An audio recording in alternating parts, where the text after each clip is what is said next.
Prosedur pengolahan. Tulang ikan menjadi tepung.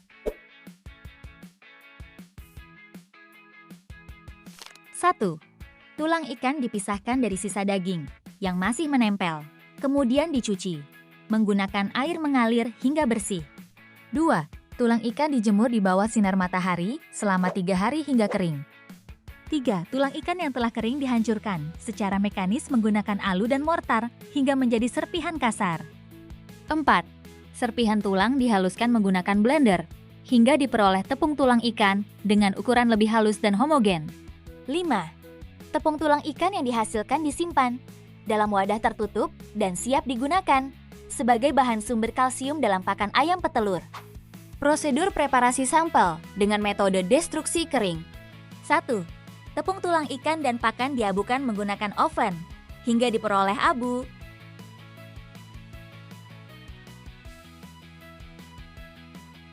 2. Sebanyak 5 gram sampel ditambahkan 10 ml larutan HCI2N, kemudian masing-masing disaring dengan menggunakan kertas saring untuk memisahkan filtrat dan residu. 3. Filtrat yang diperoleh dimasukkan ke dalam labu ukur 100 ml dan diencerkan menggunakan Aquades hingga tanda batas. Sampel siap dititrasi. Standarisasi larutan A2EDTA dengan larutan standar CaCO 30,01 m. 1. Siapkan bahan-bahan yang digunakan untuk titrasi, seperti CaCO3, Na2EDTA, dan indikator EBT.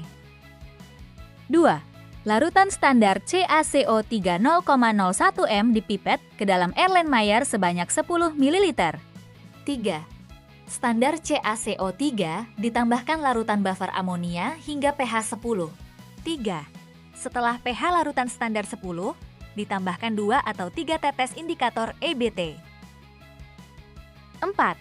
Titrasi larutan standar menggunakan larutan Na2EDTA hingga warna berubah dari ungu menjadi biru.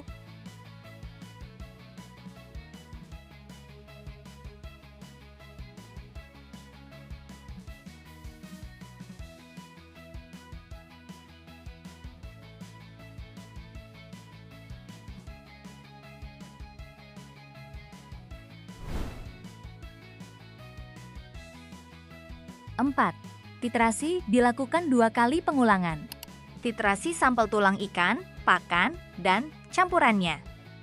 Diambil masing-masing larutan sampel hasil preparasi, tepung tulang ikan, pakan murni, dan campuran tulang ikan pakan dengan perbandingan 50:50, 75:25, dan 25:75, sebanyak 10 ml. Masing-masing sampel ditambahkan larutan buffer amonia hingga pH 10 dan ditambahkan 2-3 tetes indikator EBT. Lalu masing-masing sampel dititrasi dengan Andawa-EDTA hingga terjadi perubahan warna dari merah anggur menjadi biru tetap.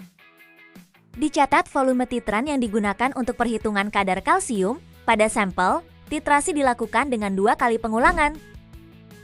Berikut hasil titrasi dari sampel tepung tulang ikan dan pakan.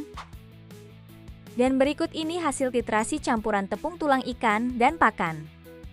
Berikut ini data pengamatan hasil dari titrasi sampel beserta kadar kalsium yang teranalisa pada sampel.